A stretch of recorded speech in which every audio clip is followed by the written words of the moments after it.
Well, good morning, YouTube. Not actually morning, 12 bells means it's noon. And Alan and I are over here at Goliath trying to work on them. We've actually been over here quite a bit and haven't recorded a whole lot. We are replacing a U-joint in the short drive shaft that goes between drive number 1 and drive number 2. So if you guys remember on our trip home from Daytona, at one point we thought we had a vibration. We pulled over, it determined it was nothing. I know we're replacing a drive shaft U-joint, but that wasn't the vibration. We noticed the little bit of play in this drive shaft U-joint before we left for Daytona and determined it was minor enough that we were going to send it because it was a Sunday evening. There was no place to get the part in time for us to leave. So when I felt that vibration, that was my first thought, is that drive shaft U-joint that had a little bit of play in it was going to start to come apart. And we checked it, and it was no worse off than it was when we left North Carolina to head to Daytona. So that wasn't the issue, but it's still something that we wanted to address. So we got down there yesterday. I say we, Alan. He got down there yesterday, pulled the drive shaft back out, and man, we fought like hell to get that drive shaft off of the differential. Remember, we replaced the U-joint at the back of the first drive when we were in New York last year and had to replace that whole shaft assembly. But the other U-joint at that time was fine, so we didn't mess with it. Well, now we're messing with it, but the caps for that U-joint were just seized in there. It took Alan probably an hour and a half to get 2 of the caps off so we could remove the drive shaft completely. And then we had to go over here to that dozer blade and beat the other caps out of it. It was not fun, it was not easy. But Alan's got everything cleaned up.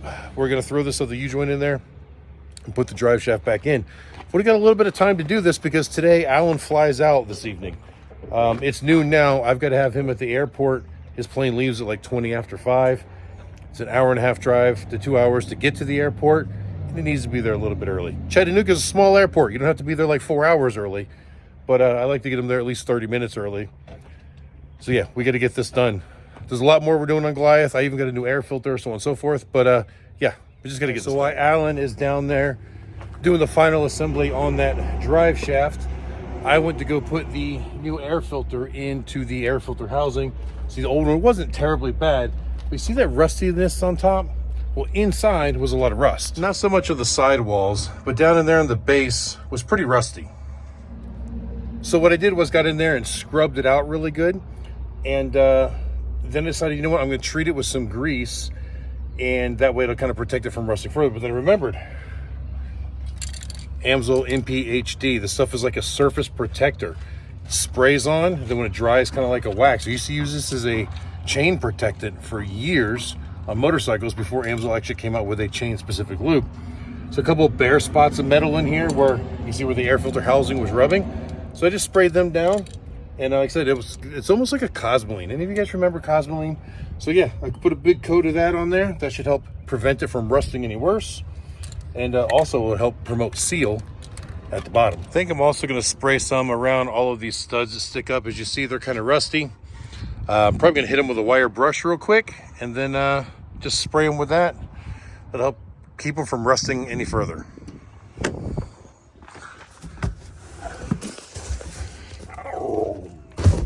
What'd you say, Jessa? What'd you say? Talk to me. Roar, roar, roar, roar. Roar, roar, roar, roar. Silly girl. Nice and pretty and new.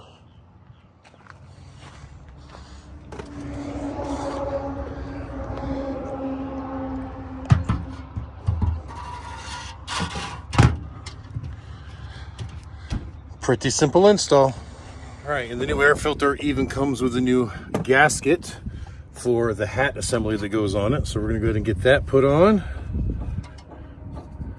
Pretty simple for the most part. Just line up the holes over the studs, drop it in place. Easy peasy. All right, so the old one is garbage, and it looks like I got a little bit of rust on here too, so I'm gonna clean that up real fast and give that a quick coat with the MP as well.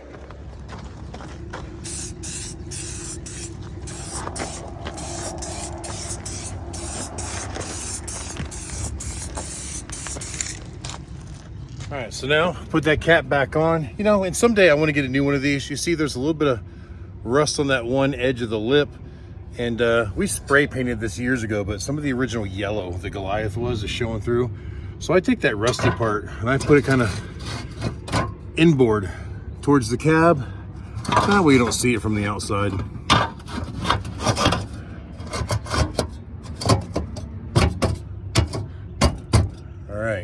All right, and now we just got to put all these little nuts back on here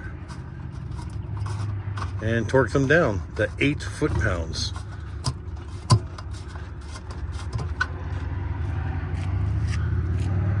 Huh, that one looks a little booger threads. And I know it's 8 foot-pounds because it says directly on there, 8 foot-pounds max.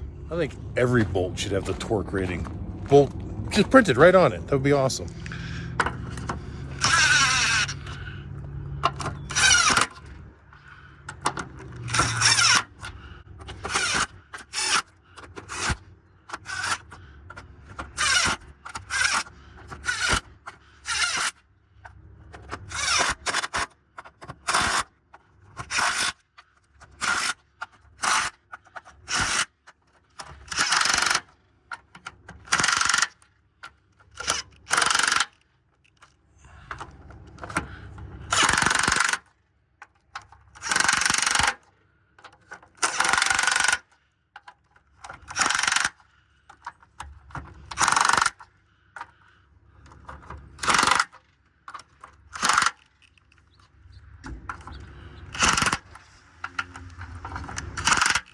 There, 8 foot-pounds.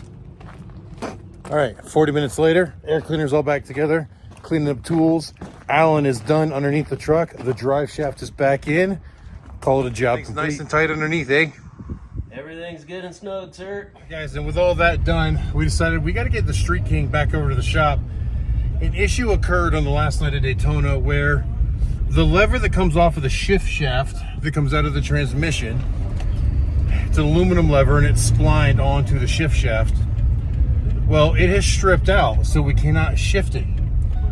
And at this point, we don't even know what gear it's in. And with it being cold, there was enough clutch drag that we couldn't get the bike to start. We had to jump it off of the truck.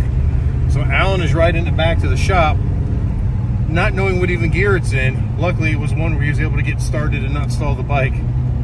But we can't find neutral, we can't change gears at all. So I'm trying to hurry up and get over there so I can open a door for him so we can roll it in.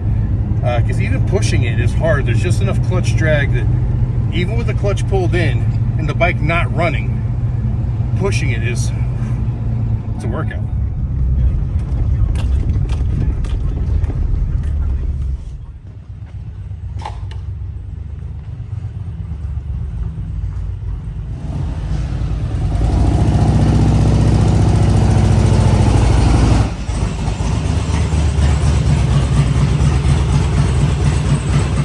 So Allen says he thinks we're in 4th gear. It's right here. Yeah, you see it took quite a bit to get it to command. Of course, you know, rough ground too. So yeah, I've got the parts on order. I've got all the primary gaskets on order, the lever on order. I probably ought to order a new clutch as well. If you guys remember last year before we did the Yellowstone trip, I kind of threw a used clutch in here to make it not slip anymore because it was slipping bad. If I could take it all apart again, I might as well put a brand new clutch in.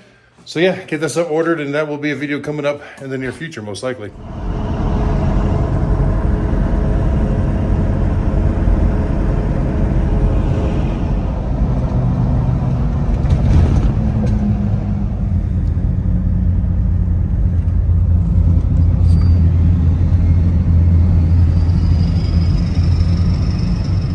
All right, thank you, Allen. Once again, it was a pleasure. Likewise. And we'll see you in Panama City. Sounds great. See you there.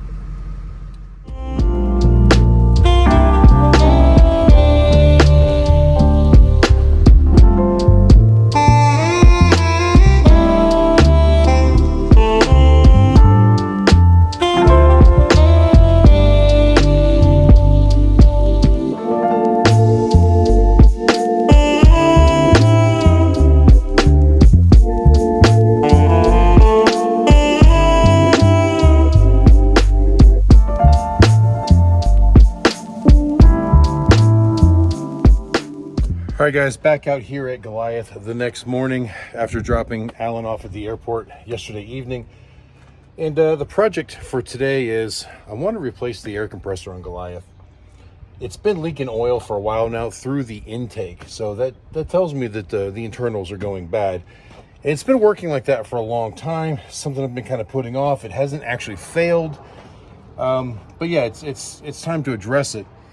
The tricky part I'm finding is this particular compressor. It's a two-flow 700 Bendix compressor, and apparently the 700 series has been obsolete.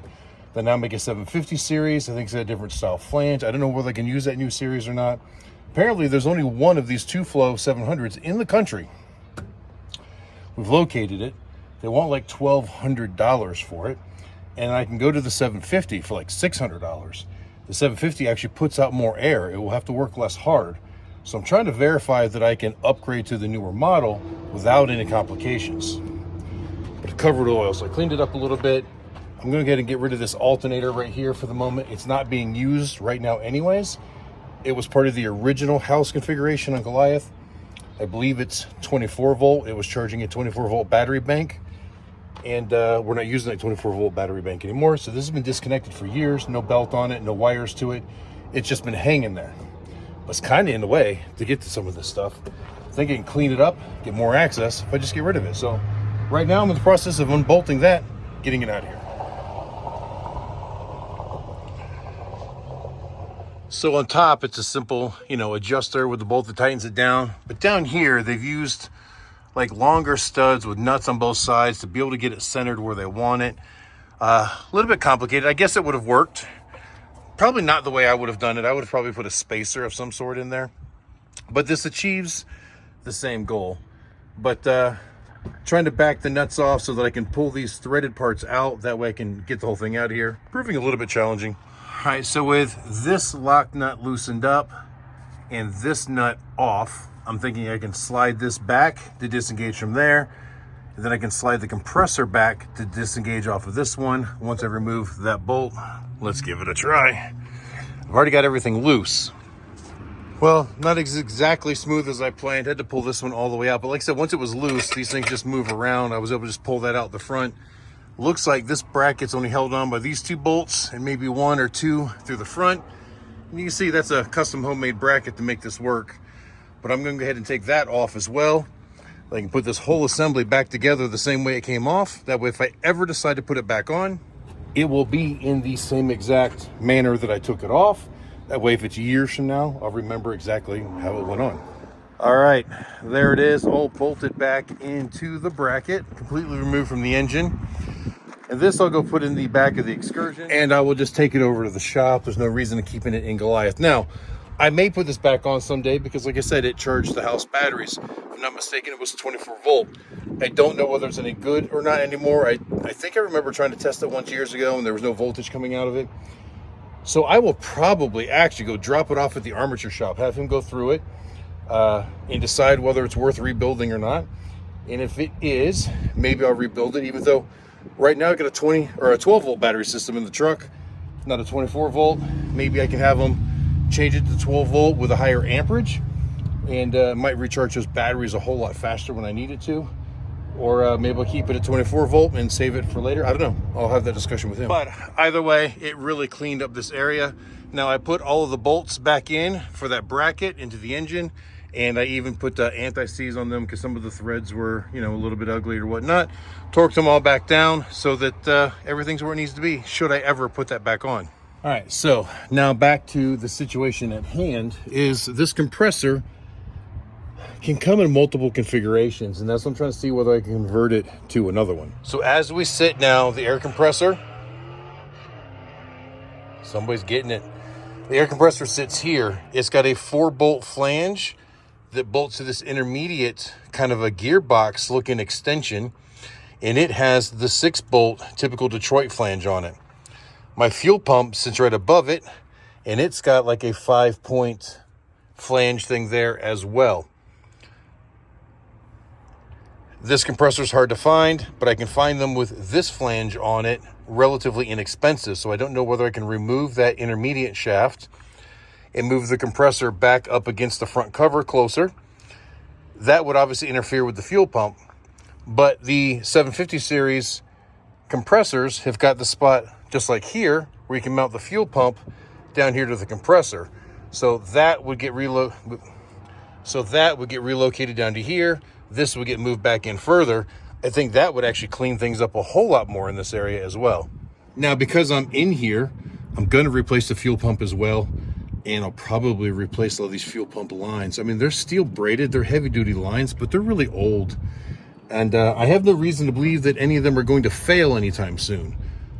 But just one of those preventative things, you know. I mean, I'm like restoring this truck. I mean, you should see what it looked like when I first got it, and I know it's not perfect. I know it's still really ugly in a lot of ways, but we've made huge leaps of progress with it, and this is kind of like, you know, part of doing that. I don't need a fuel pump right now. As far as I know, this is the OEM fuel pump from 1987. Because this truck doesn't have a lot of miles, it wouldn't surprise me if it's never been replaced. I know that the compressor has been replaced because it says remanufactured by Bendix right on it, and chances are they wouldn't have put a remanufactured part on this engine originally. So yeah, I'm going to take those extra steps to take care of everything. And I'm going to have to open the fuel system to do that. I'm going to replace all the fuel filters as well when I do it. So that'll kind of clean up everything on this side and get that maintenance done for the remainder of this year. Oh, and the other thing I want to change is I want to get rid of the air filter here.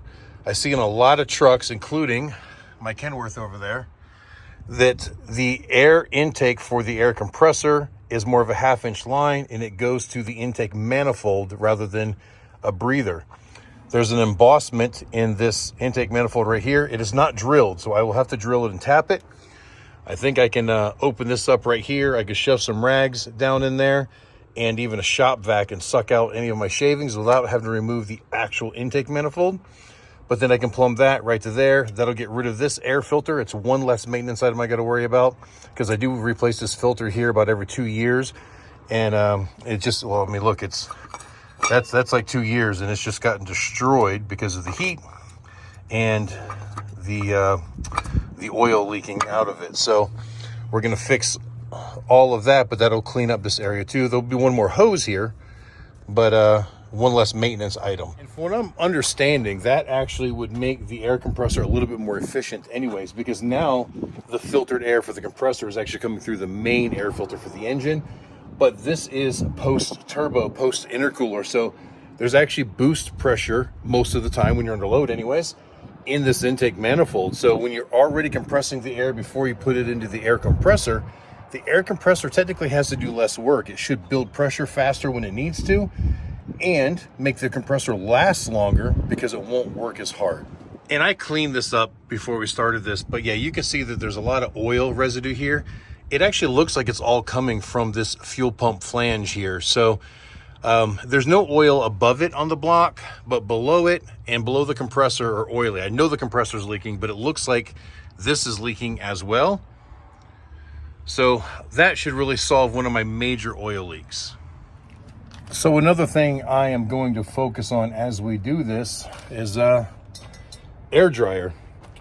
So I know it sounds crazy, I just realized that this truck doesn't have an air dryer on it.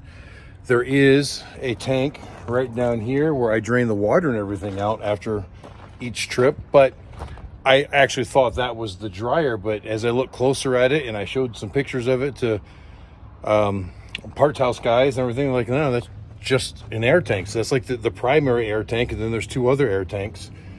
And you know, I've had a lot of water in the system, and that kind of explains it. So I got this OTR air dryer from Fleet Pride when I was in Chattanooga last night after dropping Alan off at the airport. Just gotta figure out where I'm gonna put it. It's relatively small, and I'm thinking that I might be able to just put it like right down here someplace. Maybe, I don't know. Yeah, there's some bolt holes there that I might be able to use, or make a plate to bring it up or bring it out. I don't know. But there's plenty of room there for it, and then I can route the main airline from there back over to here, and then out of there back to the tank, and reroute one of the governor lines back to here, I guess. I got a diagram with it that kind of shows how to plumb it properly. It's just a matter of where I'm going to mount it, and I don't want to mount it until after I get the compressor and everything in, because it'll just likely be in the way. I'm just brainstorming right now, thinking it through. And I guess I could even make a different bracket that goes right on where that alternator used to be, and then yeah, that could actually sit right in there, completely out of the way. I think going to the frame rail would be the easier option though. Well, I got to thinking more about this idea, and that bracket would be super easy to make. Just got to drill the 2 holes to fit that, and you know, I've got that as a template to make sure those holes, and then the 3 holes for the actual dryer, and it would sit right in there so nice. The problem is, if I decide to put that alternator back on here, it becomes an issue. So I started playing with this a little bit more, and I got 2 holes here that almost perfectly line up. If I waller that hole just a little bit, that will go in just fine, and I'll have 2 bolt holes, and I'll just have to drill 1 more. That should be pretty easy. And I think that's at a spot with it angled, replacing this filter. It shouldn't interfere with the steering shaft. It's clear out of the way of all of the steering and the shock stuff. I think that should probably work just fine. Then the only real question is, as long as it doesn't interfere with anything, as the hood comes down, but it is so tight to the frame, it's not sticking out any more than the shock does or anything. I think it would be just fine. I think. You know, there's also some room back here if I really needed to. I'd have to make a different bracket or drill more holes, and that's through double plate, because that's where the frame is doubled because of the extended frame on this truck. It goes from here all the way back past the rear axles. That would be a little bit harder to do, but not impossible. All right, so what I've been doing is just tracing all of these airlines and understanding how it's routed now, because things are done a little bit weird. The main air supply has got like 4 different connections in it, and it goes back to the first air tank that for a long time I thought was the air dryer, and I recently found out it's not the air dryer, it's just tank number 1. From that tank, an airline comes out to this tank to supply accessories, and out of this tank on into the truck. There's another airline that comes out and goes to the tank on the other side of the truck, which is what supplies all the braking system. And then there's a couple other small lines coming out of there that I think go up into like the dash and stuff like that. But what was interesting is the governor. So the governor is this thing mounted right here to the side of the air compressor. There were 2 lines coming out of the governor, a top line and a bottom line. And my bottom line also went to tank 1, which it should, because that's supposed to be sensing pressure to load and unload the governor. So when that tank gets to a certain pressure, it can tell the governor basically to unload the compressor so it's not trying to work anymore. And then the top air hose from that governor was routed all the way back to that tank as well, but it was just capped off. Yep, here it is. So yeah, like, I don't know, 10 feet of hose with just a cap in it. I fished it out just so I could verify which port it went to. And when I look at the diagram for the new dryer,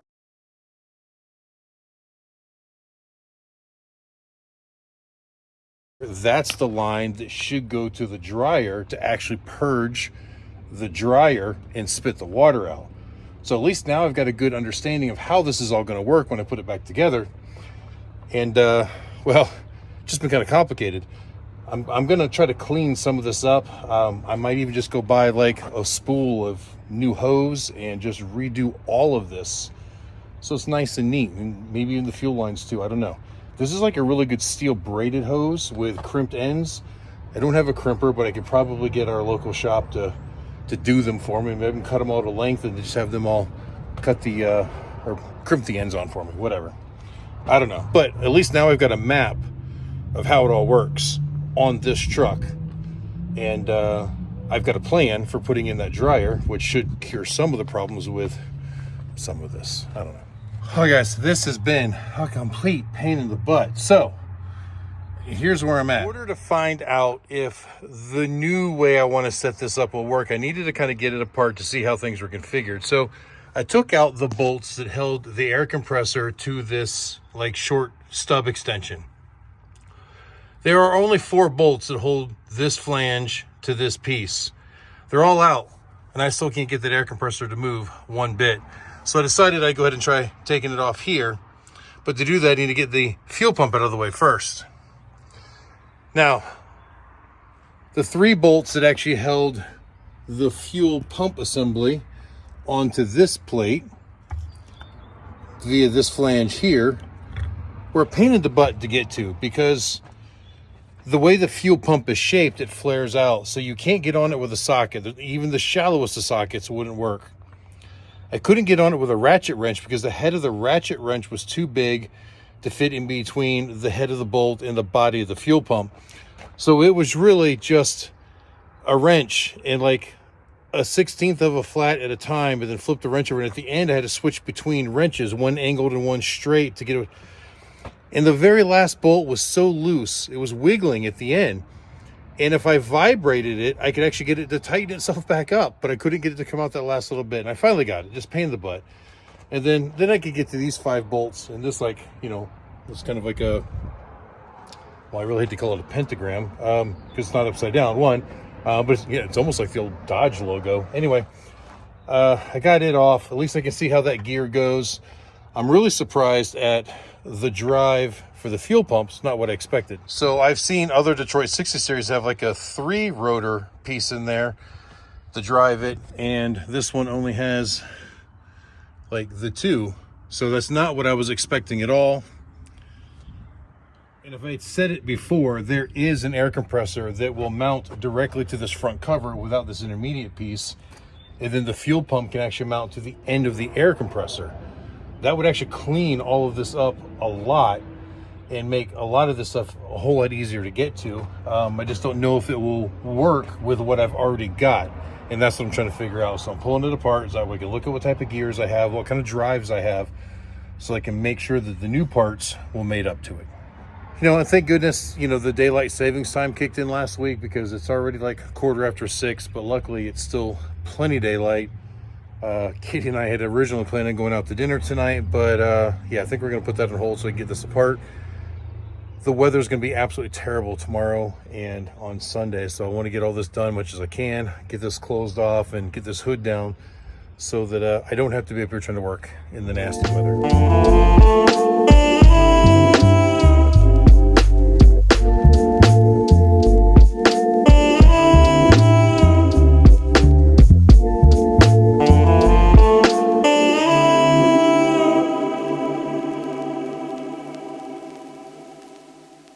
So I got the rest of the hoses and lines out of the way, and I was having trouble breaking the compressor loose still. I was whacking it with the ball peen, but you know, trying to be careful because it's a cast iron pump. If you hit it the wrong way or too hard, you can like shatter it. So I was trying to be very gentle. Finally, I went and got this 4x4 and I set it right in there, and it kind of set underneath that governor. And then I used the 10-pound sledgehammer, one swift hit, boom, popped right out. At least that way the wood took away some of the shock, but I got enough force to break that gasket seal. It's a pain in the butt job. But there we go. The compressor is out. Now this is a slightly different style of coupling gear that is than what I'm used to seeing in some of the videos I watched. But those were compressors that mounted right there. So I don't know if I take this off now, maybe I'll have something there that everything will just mate to nice and easy. All right, I finally got it. I got that intermediate piece out, and this is what I was hoping and expecting to find, was this gear here with this little one here. You see it's got that kind of odd shape to it. So the other compressor that I found has this type of drive on it, which means, I'll get that back in there.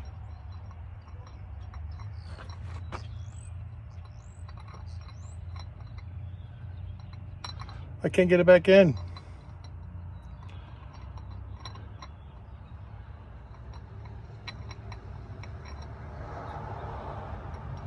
I don't know if it's keyed and only goes one way or what.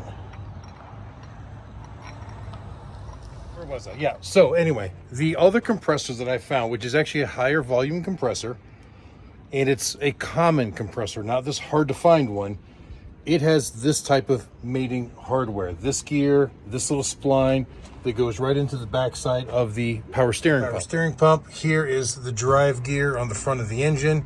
And when that goes in, this gear here engages with this gear, and then this gear actually engages over there to actually drive the power steering pump. Then up here where the fuel pump went, I can just put a block off plate there, because the other pump will actually have a provision on the front side right here will bolt on. So everything will be just right in line right there. It's the plan anyways. It will completely eliminate this piece. One, this thing weighs like 30 pounds. It's all cast iron and solid steel. And it will clean up the side of the block some, open it up a little bit, just less stuff in the way, easier to plumb. I'll actually eliminate this one oil line, which oiled this bearing. I'll only need the one oil line going to the actual pump. Yeah, I think it'll just be better all the way around. Back in here, I'm gonna go ahead and replace that just because it'll be really easy to replace while I got this open. And there's a sensor down here as well. Not sure exactly what it's for, and I can't really see it that good, but we're gonna replace it too.